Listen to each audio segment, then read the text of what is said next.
Olá, pessoal, tudo bem? Estou aqui para gravar para vocês a nossa aula de Direito Civil Coisas, a parte final. Vamos falar sobre direitos reais em garantia, fazendo associação ao código. Mas antes eu tenho alguns recadinhos para vocês, né? Vocês já acabaram de entregar a avaliação do professor de forma online. Só que na semana do dia 4, nós teremos as avaliações DIs. Se vocês têm alguma matéria 100% online, dia 4 começa. Os EDs, né? Para quem não fez o ED ainda, o último dia é dia 13 de junho, então corram para fazer, porque quem não fizer reprova. E do dia 15 ao dia 19 de junho vai ser a semana de avaliações, a avaliação do professor, aquela avaliação oficial, que vai garantir um peso maior aí na conquista do semestre para nós. Então, ficam essas observações para que vocês fiquem atentos a essas datas. Tá bom, pessoal? A aula que nós teríamos hoje ao vivo, eu estou gravando aqui para que não haja nenhuma perda de conteúdo. Vamos lá, nós estávamos falando de direitos reais em garantia. Vamos retomar na aula de hoje, né? Vamos retomar na aula de hoje, vamos falar dos aspectos gerais e dos direitos reais em garantia em espécie. Vou falar então da seção 4, da unidade 4 da nossa apostila.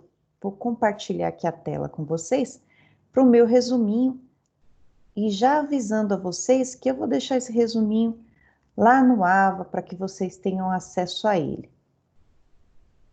Vai aparecer já já para nós aqui, vamos lá. Direitos reais em garantia. Então, ele vai começar lá no artigo 1419 do Código Civil. E o que vem ser isso, né? O que é um direito real em garantia? Vamos lá, tem um conceitinho simples aqui, eu vou falar dos conceitinhos e vou explicar para vocês as partes mais importantes para que a gente lembre do Instituto. E no final a gente faz um apanhadão geral lá sobre todos os direitos reais, sobre coisa própria e coisa alheia. Olá, direito real em garantia. Confere ao credor a pretensão de obter o pagamento da dívida com o valor do bem aplicado exclusivamente à sua satisfação. Vejam só, pessoal, a gente sabe que no direito civil nós temos alguns contratos realizados entre as partes e que muitas vezes esses contratos eles são de direito pessoal. O que isso significa? A garantia são todos os bens que aquela pessoa tem, mesmo se ela não. Mas e se ela não tiver bens? Se ela não tiver bens, o que vai garantir a dívida são os bens futuros, né? Mas aí vai ter um tempo para que o credor possa executar esses bens. O direito de real de garantia, ele vai pôr uma garantia a mais nesse instituto. Vai dizer assim, olha, eu garanto tanto, eu afirmo tanto, te dou certeza que eu vou pagar esse contrato, não se preocupe, credor, eu vou pagar esse contrato, que eu estou te dando um bem precioso que eu tenho para garantir a dívida. Eu vou te deixar aqui, por exemplo, a hipoteca, eu vou te dar a minha casa. Pode colocar aqui que essa casa, se eu não pagar a dívida, pertence a você. Você vai poder vender essa casa e ficar com o dinheiro. Então, na verdade, seria é que eu não quero usar o mesmo nome garantia, né? Seria uma segurança a mais para quem está contratando aceitar entregar o dinheiro para aquela outra pessoa, desde que ele deixe alguma coisa em garantia ali. Então, os direitos reais em garantia, eles têm todo um ordenamento, toda uma lei que vai tratá-los de uma forma diferente. Mas aí a gente vai ver que existem exceções, né? Existem alguns direitos que vão romper essas garantias, mas isso a gente vai ver logo daqui a pouquinho. Mas quando eu falo em direito real em garantia, eu estou dando uma segurança a mais para quem for contratar comigo, que eu vou pagar essa dívida. A gente se lembra que, de acordo, né, com o recente Pacto de São José da Costa Rica, que o Brasil é signatário, um tratado de direitos humanos, que entrou no nosso ordenamento, né, como um status supralegal, já que ele tem força, né, ele tem força de supralegal, ele está acima da lei, mas ele está abaixo da Constituição, né? E o que acontece? A nossa Constituição, ela diz o seguinte, que ninguém será preso por dívida. A dívida, ela não causa a prisão. Então, muitas vezes, o credor fica de mãos atadas se o devedor não tiver dinheiro. Empresta o dinheiro para aquele credor e fica lá com o título executivo na mão, vai lá no juiz e fala: eu, banco, como exemplo, emprestei um dinheiro para essa pessoa e essa pessoa não me paga. Por exemplo, uma alienação fiduciária em garantia. Já levei o carro dessa pessoa embora, mas a dívida ainda permanece e ele não me paga. Posso prender?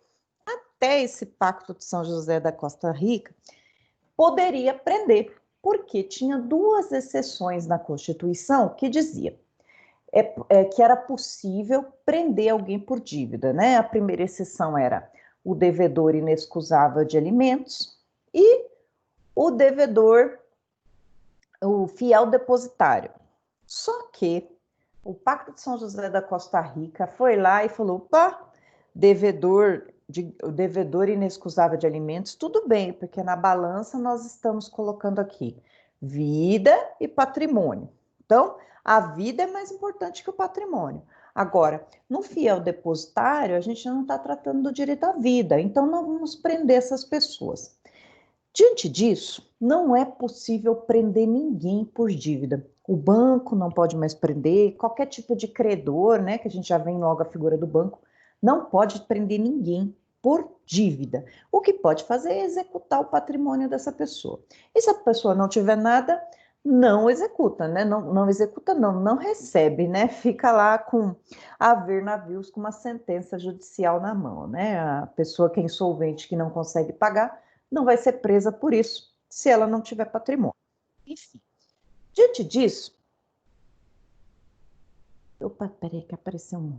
Diante disso, os direitos reais em garantia, eles aparecem aqui como uma forma mais segura de contratar. Eu tenho uma garantia do pagamento, eu não posso prender você, o credor pensa, né? Eu não posso prender você, mas eu posso mandar sua casa para o leilão e receber esse dinheiro. Então, esse é o espírito dos direitos reais em garantia. Eu tenho ali uma chance muito maior de receber o valor que eu emprestei, né? Mas vamos ver como esse direito real em garantia ele vai aparecer no nosso sistema e vamos perceber que ele tem alguns requisitos que devem ser seguidos para que essa garantia tenha validade. Vamos lá, então. Direito real em garantia, ele confere ao credor a pretensão de obter o pagamento da dívida com o valor do bem aplicado exclusivamente à sua satisfação. Então, vou lá no banco, eu quero 500 mil emprestados. O banco me empresta e eu dou em garantia o meu imóvel. Dei em garantia o meu imóvel. Aí o banco fala, ó, se você não pagar, eu vou vender o seu imóvel para garantir a dívida. Tudo bem. É esse aqui o direito real em garantia. Mas não é só isso, né? Eu preciso de algumas formalidades, eu preciso gravar esse contrato lá na matrícula do meu imóvel, mas vamos ver como que isso vai funcionar. Eu vou lá então e vou oferecer o meu bem em garantia lá para o meu credor, mas vamos ver como que tem que ser esse bem. Aí a gente trabalhou aqui com as bolinhas, ó. Primeira bolinha. Somente o proprietário pode dar bem em garantia. Ixi, esse é o primeiro ponto, né? Muitas vezes você é o possuidor do bem, segundo a norma, e não o proprietário. Quem que é o proprietário, juridicamente falando, né? É aquele que comprou o bem? Esse é o vulgar, né? Vulgarmente falando, quem comprou o bem é o proprietário. Mas, para o direito civil, proprietário é aquele rapaz ou aquela moça que figura no registro de imóvel, na matrícula do registro de imóvel. Então, para que eu possa dar um bem em garantia, é preciso que esteja o nome daquela pessoa no registro de imóveis. Não adianta contrato de gaveta, não adianta promessa de compra e venda, não. Precisa ser o proprietário, né? Então, Vamos lá, imagina que aquela situação, ah, mas isso daí vai dar financiamento? Já ouviram essa expressão? Vai dar financiamento? Só dá financiamento quando o imóvel está regularizado direitinho, né? O nome figura lá no registro de imóveis. Vamos para o segundo item aqui. É livre a disposição da coisa. Além de você, do nosso cliente, né, no caso, ter o nome dele lá no registro de imóveis para poder dar esse imóvel em garantia, ele tem que ter o direito de fazer o que quiser com o bem. Lembra lá dos direitos da propriedade que nós estudamos? Que é o tal do grude, né? Eu tenho o direito de gozo, reaver, usar e dispor. Esse direito de dispor, o dedo grude, ele precisa ser pleno. Se a pessoa vai dar o bem em garantia, ela tem o direito de dispor desse bem, ela não precisa que ninguém assine junto. Porém, contudo, entretanto e mas, né? Todas as preposições aqui para a gente fazer uma contraposição a esse argumento. Se a pessoa é casada em comunhão de bens, ela precisa da tal da vênia conjugal. Vênia conjugal, que a gente chama. Se for para a mulher, outorga marital. Se for para o homem tendo que pedir para a mulher, outorga uxória. Ou seja, aquele que é proprietário, ele tem um cônjuge, então ele precisa que essa pessoa outorgue. Se ela outorgar, maravilha. Ó, outorgar significa aceito que esse bem seja dado em garantia. Por que isso, né? Porque se o bem foi escutido, se o bem for executado lá na frente porque a dívida não foi paga, o marido ou a mulher não pode se opor, porque ele autorizou que esse bem fosse dado em garantia. Então, quando a gente fala aqui livre disposição da coisa, significa se aquele proprietário for casado e tiver a obrigação de colocar a outorga ali, uxória ou outorga marital, precisa estar lá constando na garantia que aquela pessoa autorizou. Porque senão, pessoal, e pode acontecer muito, e realmente acontece, na hora do credor mandar isso para leilão, na hora do credor chamado escutir o bem, ele só pode escutir a metade. A outra metade, como pertence ao cônjuge, não pode encostar. Ok? Então, precisa prestar atenção aqui nesse segundo requisito. Terceiro, esse terceiro aqui é o mais interessante que tem. Os bens dentro do comércio poderão ser dados em penhor, anticrédito ou hipoteca. Que são bens dentro do comércio, né, pessoal? Bens dentro do comércio são aqueles que nós podemos dispor, bens que cabem, né, a compra, a venda, qualquer tipo de alienação. Um bem fora do comércio é um terreninho na lua, quero vender areia na praia, quero dar em garantia a pracinha da minha rua. Não, eu não posso vender uma coisa que não é minha, né? Eu posso vender, por exemplo, colocar em garantia um rim. Chego lá no banco e falo, olha, eu não tenho nada, mas eu tenho 2 rins, quero dar um em garantia? Não, né? Tem que ser bens dentro do comércio. Então, a lei vai frisar aqui que quem vai alienar, quem vai dar em garantia, precisa ser o proprietário desse bem, né? Não pode ser qualquer pessoa. Tá?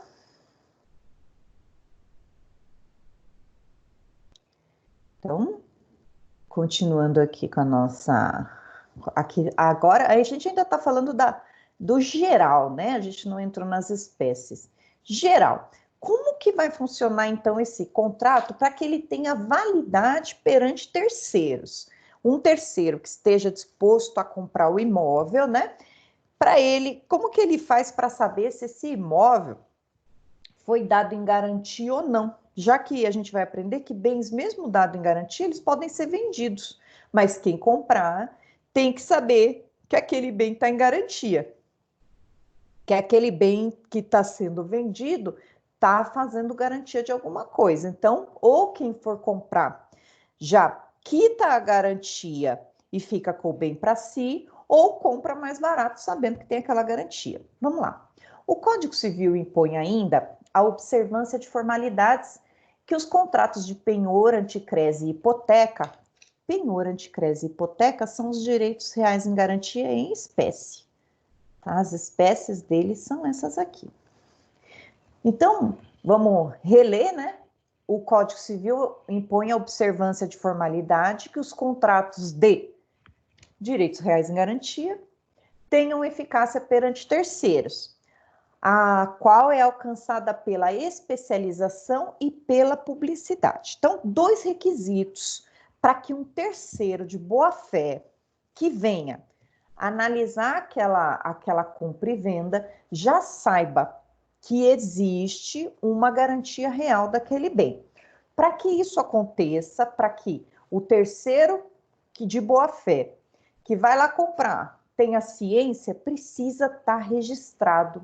A gente vai ver aqui a publicidade e precisa estar especializado. Preciso demonstrar quais bens estão em garantia e tornar isso público. Vamos lá, o que é isso aqui? Primeiro é especialização. Especialização é a descrição pormenorizada no contrato do bem dado em garantia. O valor do crédito, prazo fixado para pagamento, a taxa de juros, se houver.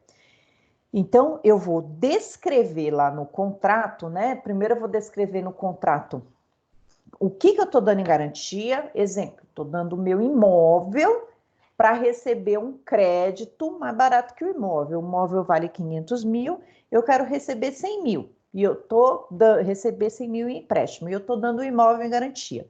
Em quanto tempo eu vou pagar isso? E qual que vai ser os juros desse contrato? Se houver, né? Sempre tem, né? Além disso, além de discriminar qual que é o imóvel, vamos pensar que tem 3 imóveis. Eu discrimino um imóvel, a metragem dele direitinho, onde que ele está, quanto que ele vale, qual que foi o negócio que eu pratiquei. Eu preciso que esse contrato seja publicado na matrícula desse imóvel. Esse imóvel vai estar gravado ali a garantia. Então, uma terceira pessoa que queira adquirir já vai dar de cara com essa garantia. Aí ele já vai decidir. Será que ele compra? Será que ele não compra? Mas aquilo está público, está exposto para terceiros ali. É o tal do direito de sequela. Publicidade, então, é dada pelo registro do título constitutivo no registro de imóveis. Então, qualquer dos tipos de direito real em garantia, ó, hipoteca, anticrese e o penhor rural. Penhor rural, porque geralmente penhor é dado em coisas móveis. Quando é coisa imóvel, eu coloco lá no a garantia no cartório do registro de imóveis.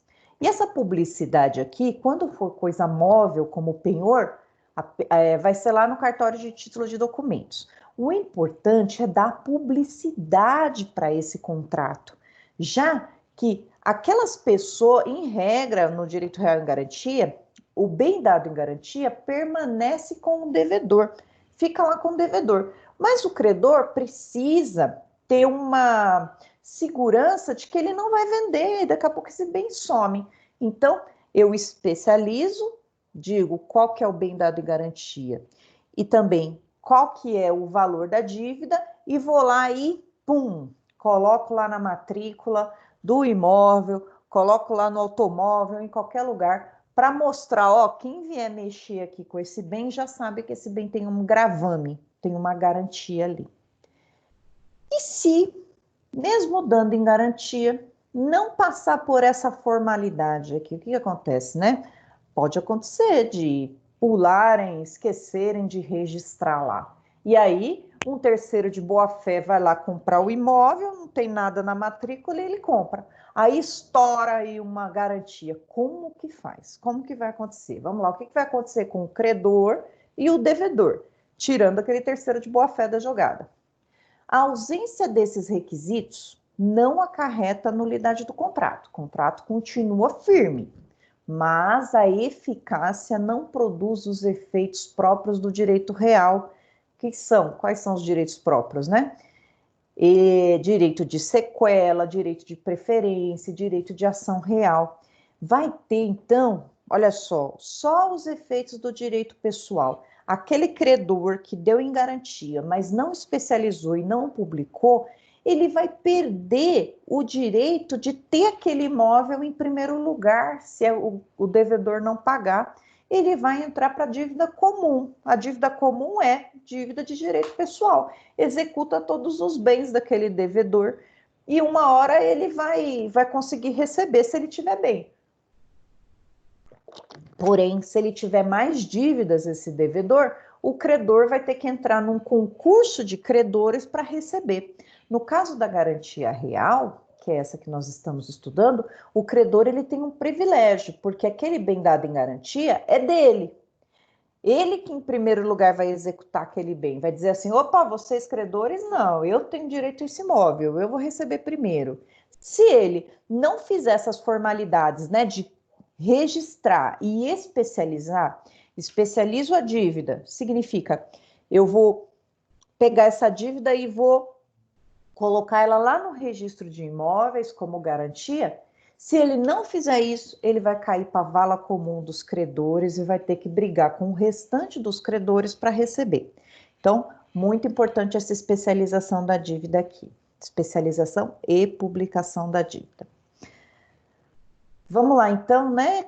Além disso, quais são os direitos que o credor em garantia tem? E é muito importante, né? Porque já que a garantia, ela vai tirar aquele credor lá da vala comum e deixar ele como um credor especial, que vai receber o pagamento em primeiro lugar.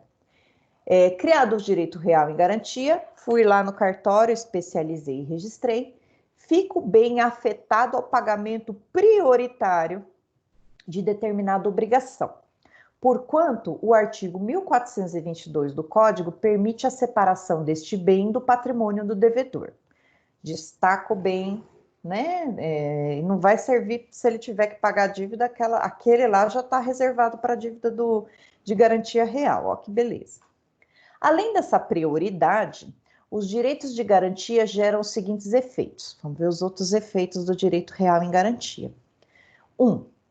Direito de preferência ou prelação. Olha que nome bonitinho. Consiste no direito do titular do direito real de garantia de pagar-se com o produto da venda da coisa, excluídos os demais credores que não concorrem em primeiro. Direito de preferência ou prelação significa ele vai receber em primeiro lugar.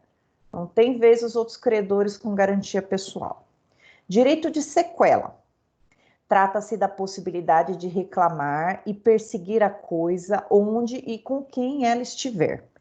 Vamos pensar na situação do bem devidamente registrado com a garantia.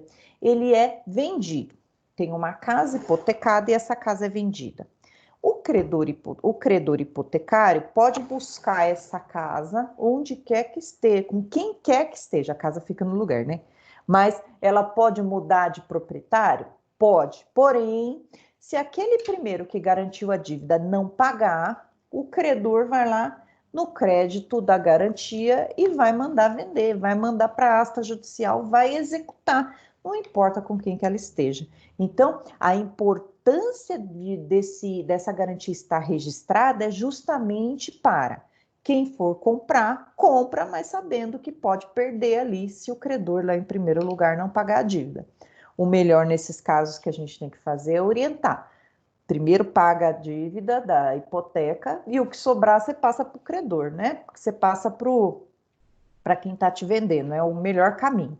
Mas se a pessoa quiser comprar com a garantia, ela já tem que saber que pode ser que perca o bem.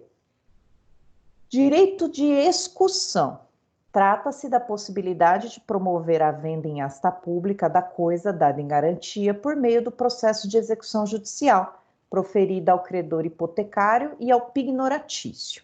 Direito à excussão significa venceu o prazo e o devedor não pagou. Então, o credor de garantia real, ele tem o direito de executar a dívida na justiça. E aí ele vai fazer o seguinte pedido para o juiz. Juiz, ele não pagou, está aqui a memória de cálculo dos juros e do quanto que ele deve, esse bem foi dado em garantia.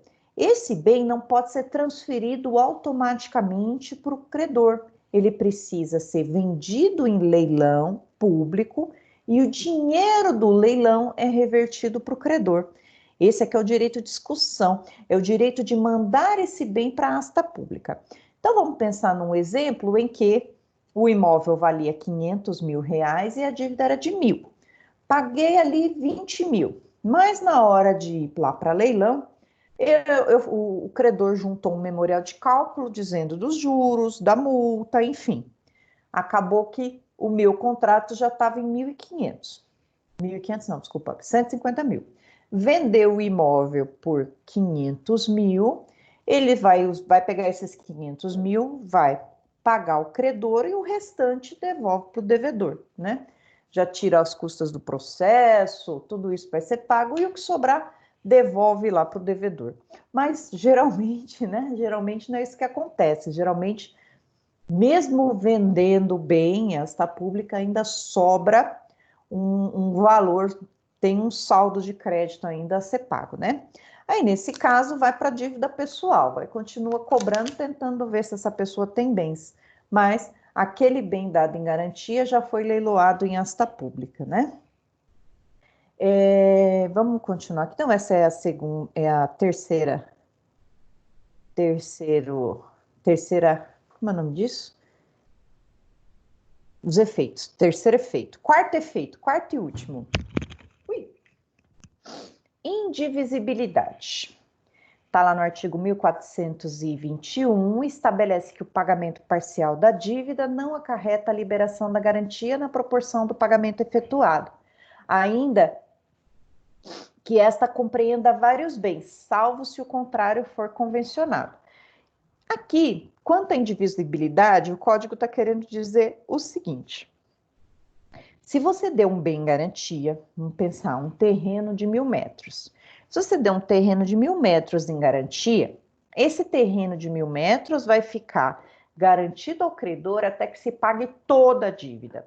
Não pode o devedor, simplesmente, né, sem ter contratado isso antes, falar: ah, eu já paguei metade, então eu posso vender metade do terreno. Isso não pode, né? O parcelar. Paguei e liberei. Isso não pode. O que acontece? O terreno todo vai ficar gravado, vai ficar em garantia até ele terminar de pagar. Terminou de pagar, libera o bem. Faz a baixa lá na hipoteca, né, com o termo de pagamento. Porém, é possível, né, na hora da especialização, na hora de fazer o contrato, colocar isso, né, que o pagamento proporcional também libera proporcionalmente a garantia. Paguei 50% da dívida, libera 50% da garantia, e assim sucessivamente, desde que esteja determinado no contrato, né? No direito civil ele é mais maleável nesse aspecto. O contrato faz lei entre as partes.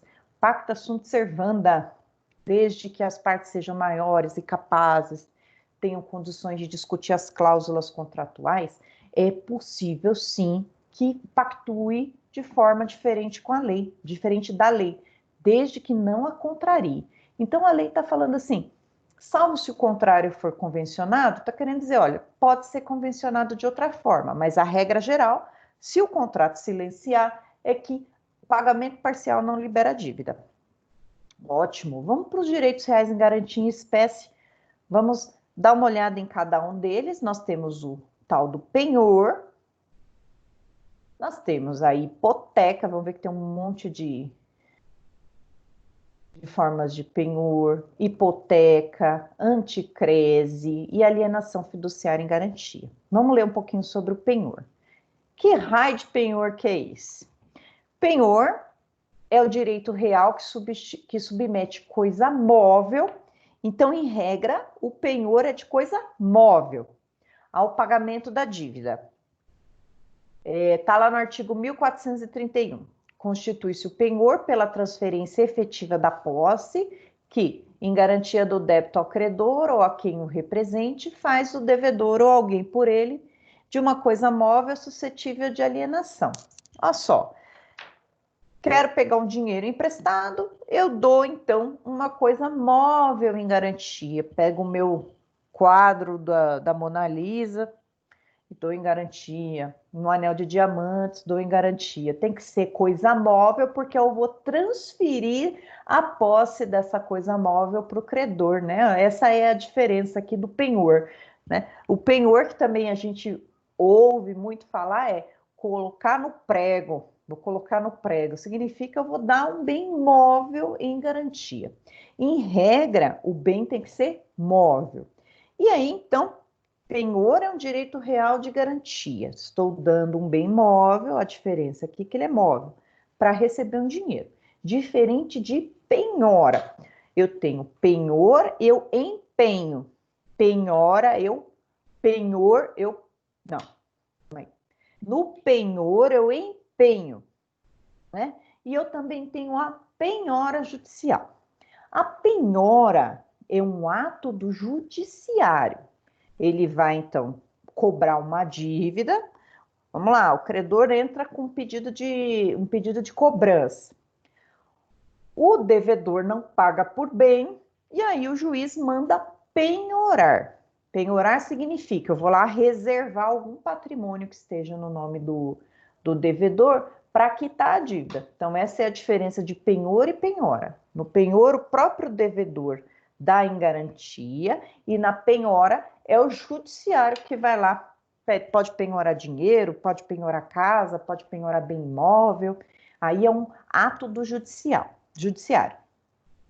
Então tá aqui. A transferência da coisa para as mãos do credor tem a vantagem de impedir a alienação fraudulenta do objeto da garantia, além de dar publicidade ao negócio.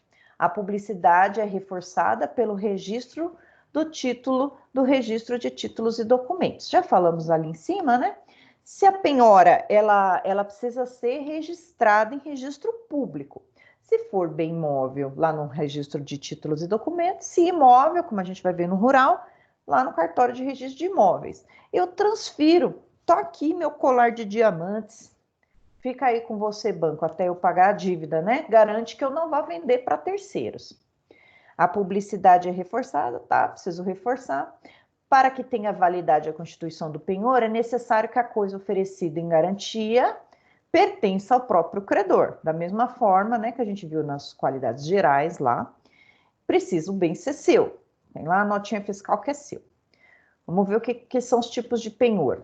Quais são as espécies que o Código Civil traz para a gente dessas garantias. Aqui faltou meu chapéu de peão, que a gente vai novamente começar a falar sobre parte rural da história. Eu lembro que o meu professor de civil só falava de cavalo na época da faculdade, não é à toa, né? Um monte de coisa rural aqui. Penhor rural. Compreende o penhor agrícola e o penhor pecuniário. Nessa espécie de penhor, não ocorre a tradição da coisa para as mãos do credor. Aqui eu quero receber um dinheiro para eu plantar ou para eu criar gado, criar cavalo. Eu vou lá, pego o dinheiro emprestado no banco e não transfiro a minha propriedade, aqui no caso imóvel, para o banco. Mas é uma espécie de penhor, tal do penhor rural. Penhor industrial ou mercantil destina-se à obrigação oriunda de negócio jurídico empresarial. Ele recai sobre todo e qualquer bem móvel destinado à atividade empresarial. Então lá, maquinários, carros, computadores, isso aqui que eu vou empenhar para receber dinheiro em garantia. Estejam os bens instalados em funcionamento ou não. O rol está lá no artigo 1447, de forma exemplificativa, ou seja, podem ser criados mais por quem está fazendo o penhor. Penhor de direito ou de título de créditos. Trata-se do penhor de crédito. Ele deve ser constituído mediante instrumento público ou particular registrado no registro de títulos e documentos. O penhor de crédito não tem eficácia se não for notificado o devedor. Crédito. Eu tenho uma nota promissória para receber. Só que essa nota promissória é para 2022. Então eu vou lá no banco, empenho, falo, olha, se eu não pagar, você pode ficar com o crédito dessa nota promissória. Daí o banco precisa notificar o credor, ou o devedor dessa nota promissória. Falo, olha, Marisa está dando em garantia que essa dívida agora é minha. Tem que notificar aqui conforme a lei está dizendo. Penhor de veículos. Pode ter como objeto veículo individualizado ou frota. Dispõe no artigo 1462, que essa modalidade se constitui mediante instrumento público ou particular, registrado no cartório de títulos e documentos do devedor e anotado no certificado de propriedade. Então, eu chego lá no banco, quero receber um empréstimo, preciso fazer um empréstimo, e aí eu vou dar em garantia o meu automóvel. O automóvel tem que estar no meu nome, tem que estar quitado, e aí eu vou lá e dou em garantia. A garantia é feita lá no cartório de registro, cartório de títulos e documentos, já que é bem móvel, né? Aí eu tenho que ir lá no Detran e vai gravar lá no meu documento do meu carro, vai estar lá gravado que se eu for vender esse carro, primeiro eu preciso pagar a dívida, né? Para poder transferir esse bem.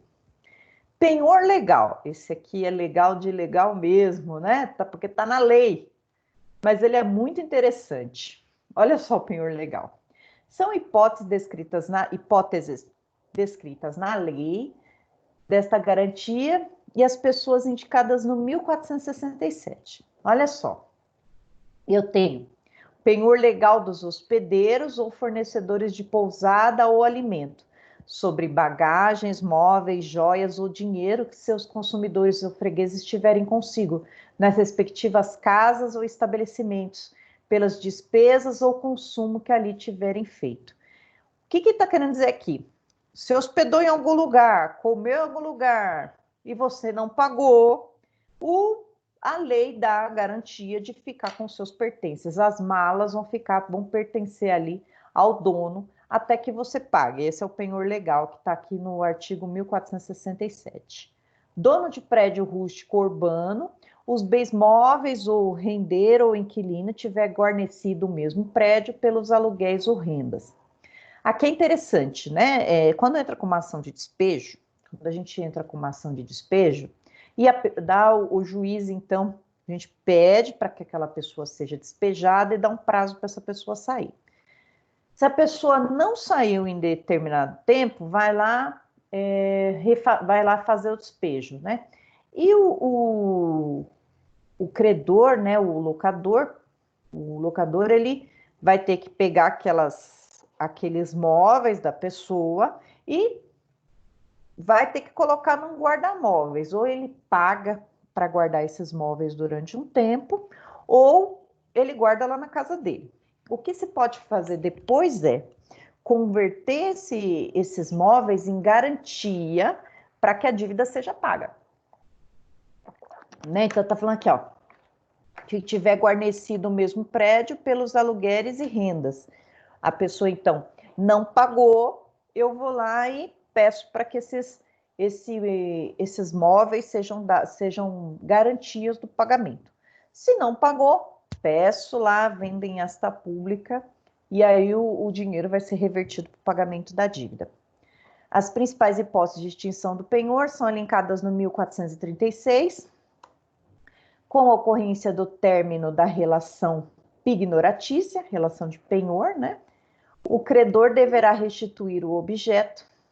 Vale ressaltar que a extinção somente produz efeitos depois de averbado o cancelamento no registro. Peraí, gente, tá tendo algum probleminha aqui. Não, tá tudo bem. Então, depois que pagou a dívida, o devedor vai lá e cancela no registro. Outra forma aqui, ó, esse é o penhor. Vamos lembrar que penhor é dois requisitos importantes, né? Em regra, para coisas móveis que eu consigo transferir de um lugar para o outro sem Ixi, essa é difícil. Deterioração. Deterioração? Isso. Consigo, então, tirar um carro de um lado para o outro, uma mesa, cadeira, televisão, videocassete, enfim, qualquer coisa que consiga levar de um lado para o outro sem deteriorar. E o penhor rural eu transfiro para o credor que vai ficar com o encargo de proteger a coisa ali. Pagou a garantia, devolve e faz a baixa na penhora. Hipoteca, que eu acho que a hipoteca é o mais usual, né? Vamos ver, de acordo com o artigo 1473, a hipoteca tem como objeto os seguintes bens. Olha lá, o artigo do Código Civil vai trazer para a gente o que pode sofrer hipoteca, o que pode ser dado em hipoteca para garantir uma dívida. Ó, os imóveis e os acessórios dos imóveis conjuntamente com eles. Aqui ele está falando, né, na hora que a gente for especializar, a hipoteca vai dizer, está dado em garantia a casa, com todos os móveis, vai ter que estar todo discriminado no contrato, garagem, edícula, churrasqueira. Aqui, ó, domínio direto, domínio útil. Lembra que pode não ter propriedade, mas tem o domínio. Aqui a posse, né? Estradas de ferro, recursos naturais, independentes do solo, navio, só navio, pode ser dado em hipoteca, aeronaves, direito de uso especial sob fim de moradia, direito real de uso, superfície, direito de superfície. Viu que não é só a propriedade. Enquanto a regra geral é que somente propriedade pode ser dada em hipoteca, que a gente está vendo que o uso, usufruto também pode ser dado em hipoteca, direito real de moradia. Lá, sendo condição natural da hipoteca a acessoriedade, pressupõe a existência de uma dívida, a qual adere e busca assegurar. O que está querendo dizer aqui nessa parte da apostila? Que se eu tenho uma hipoteca, que a hipoteca eu tenho naturalmente, senão não tem razão de ser, né? Eu tenho naturalmente uma dívida. A hora que acaba essa dívida, acabou a hipoteca. Portanto, a hipoteca ela é acessório,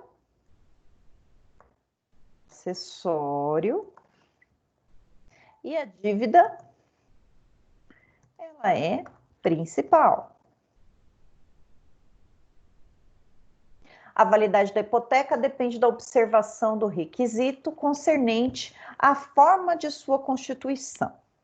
Envolve o título constitutivo, a especialização, mesma coisa, ó, e o cartório do registro de imóveis. Então, para a hipoteca, a gente já conversou disso, tenha todos os efeitos perante terceiros, precisa de constituir a hipoteca num instrumento público, especializar e publicar no registro de imóveis. Vamos ver os tipos de hipoteca.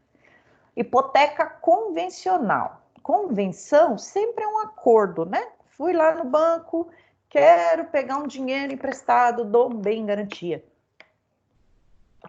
Esse bem é imóvel, então é para hipoteca. O bem é imóvel, penhor. O importante é que o bem está sendo dado em garantia. E aí, como eu convenciono juros, o quanto que eu quero receber, é um acordo entre as partes, por isso que a gente chama de convenção. É aquela que se constitui por meio de um acordo de vontades entre o credor e o devedor de determinada obrigação, relação obrigacional, determinado contrato. Hipoteca legal. O que é isso? É aquela imposta pela lei em favor de determinadas pessoas que merecem proteção. O artigo 1489 estabelece 5 hipóteses para a modalidade de hipoteca. O principal exemplo prático é a hipoteca aos filhos sobre o imóvel do pai ou da mãe antes do inventário do casamento anterior. Olha só, né? Se uma hipoteca legal significa constitui um gravame, constitui uma garantia e não pode alienar, aqui é uma proteção, né, para os filhos, não pode alienar o bem enquanto não resolver determinada pendência, né? E aí a lei vai trazer uma espécie de garantia para os filhos em caso de inventário. Só vai poder a viúva, né, a viúva sobrevivente, vender o imóvel depois do inventário que passar a partilha para os filhos, né? Então, nesse caso, uma das hipóteses da hipoteca legal. Hipoteca judicial. Trata-se da hipótese sobre os bens do vencido num determinado litígio para garantir a satisfação do crédito do vencedor. ela não foi contemplada especificamente no Código Civil. Aqui na hipoteca judicial seria o juiz gravando, né, de ônus real determinado bem até que se pague o que essa pessoa deve, né? É uma forma de constrição para o pagamento. Se não pagar, não vou liberar para você vender. Primeiro paga essa dívida aqui. O direito real de hipoteca produz efeitos a partir do registro. Admite-se a efetivação de novas hipotecas sobre o bem anteriormente hipotecado, mesmo em favor de novo credor. Esta segunda hipoteca recebe o nome de subhipoteca. Né? Dependendo do valor, né, posso hipotecar mais de uma vez.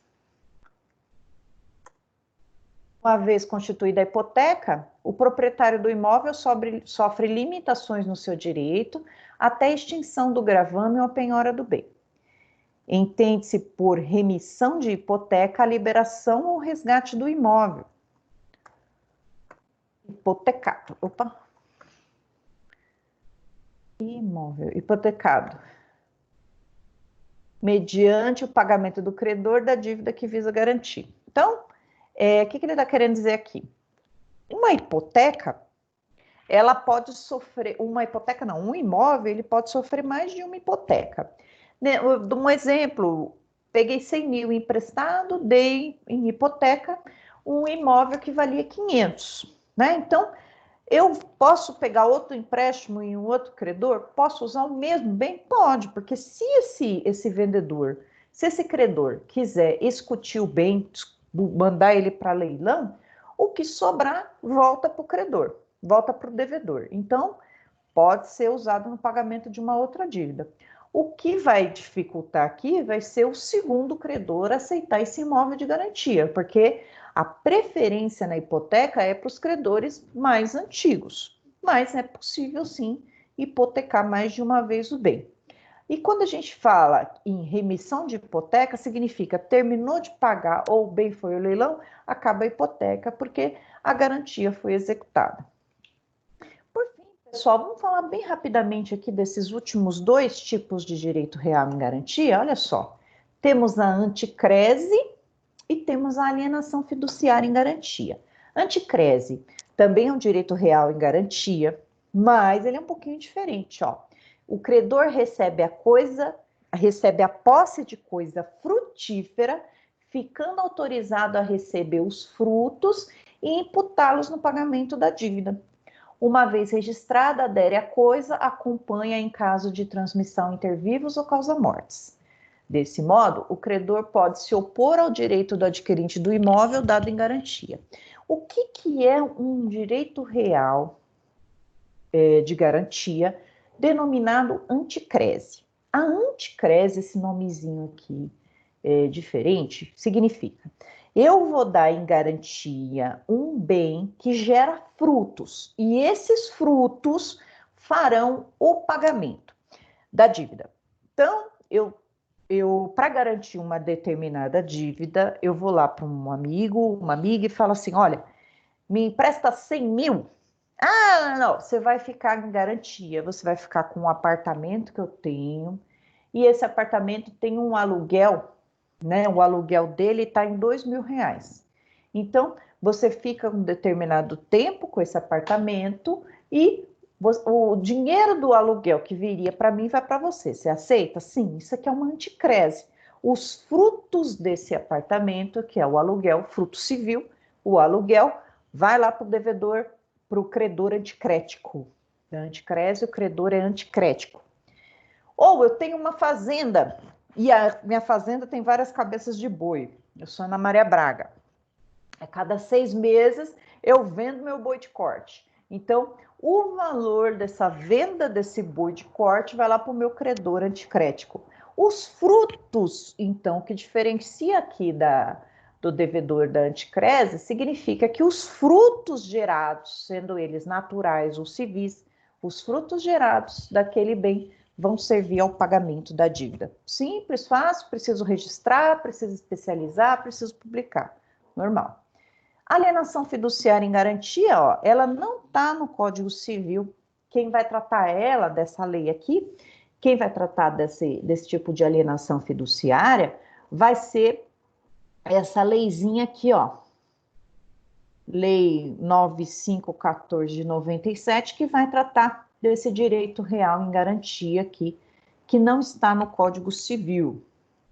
A gente até lembra da taxatividade dos direitos, né, dos direitos reais, e ele vai dizer assim, que estão todos no Código Civil, porém a lei pode constituir mais, mas sempre tem que ser constituído por norma, né, norma posta. Trata-se de um negócio jurídico pelo qual o devedor, que é o chamado fiduciante, com finalidade de garantir o cumprimento da obrigação, nada mudou até aqui, contrata a transferência ao credor, que é o fiduciário, da propriedade resolúvel e a posse indireta de coisa móvel, permanecendo o devedor com a posse direta. Eu, então, quero comprar um automóvel. Eu vou lá, então, no querido banco, vou lá, banco Volkswagen, banco BMG, qualquer tipo de banco, né? E falo assim, olha, eu quero comprar esse carro tal. Aí o que vai acontecer? O banco, pois não, o carro é meu, o carro tá lá gravado com o Volkswagen bem grandão, né? E aí, enquanto você não pagar esse banco aqui, vai ter o meu gravame aqui, essa alienação fiduciária. A hora que você pagar, você baixa o gravame. Por isso que ele fala aqui, ó, propriedade resolúvel, significa qualquer momento posso desfazer, se você não adimplir as prestações, eu vou lá e busco. Né? E o que eu estou te emprestando é o dinheiro. O bem é dado em garantia. Então a gente precisa sempre ter isso na cabeça, né? Às vezes a gente vai lá e compra um golzinho e os juros, se você for ver lá o tamanho do seu contrato, dava para você comprar um Jetta, mas você comprou um Gol. E o que está sendo dado em garantia é o Gol. E aí, como é um contrato convencional, você, na verdade, você tem que aceitar as cláusulas lá, a sua única opção é aceito ou não aceito. Aceitou. O Gol está sendo dado em garantia. Se você não pagou, vem o banco, escute a dívida. Vai lá no juiz e pede a busca e apreensão do bem. Vai lá, manda para o leilão. E aí, vendeu o carro no leilão. Permanece dívida? Ou se permanece?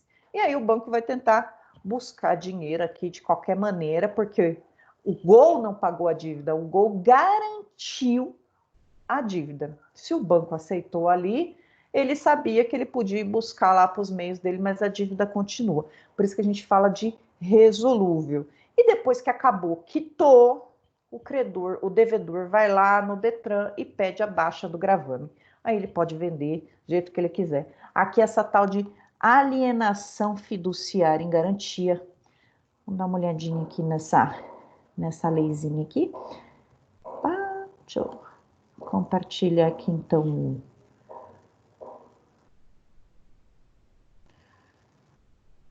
Vai aparecer aqui para nós. Parece lei.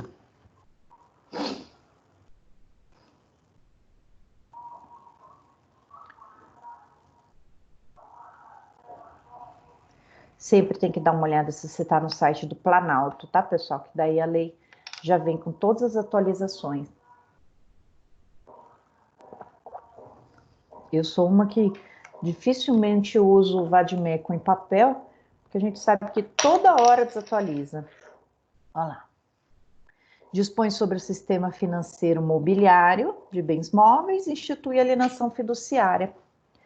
Aqui a leizinha da alienação fiduciária pelo sistema financeiro, ó. Esta aqui, então, é a lei. Vai dizer como que a gente faz esse tipo de alienação, qual que é o regime. Ótimo, vamos voltar então.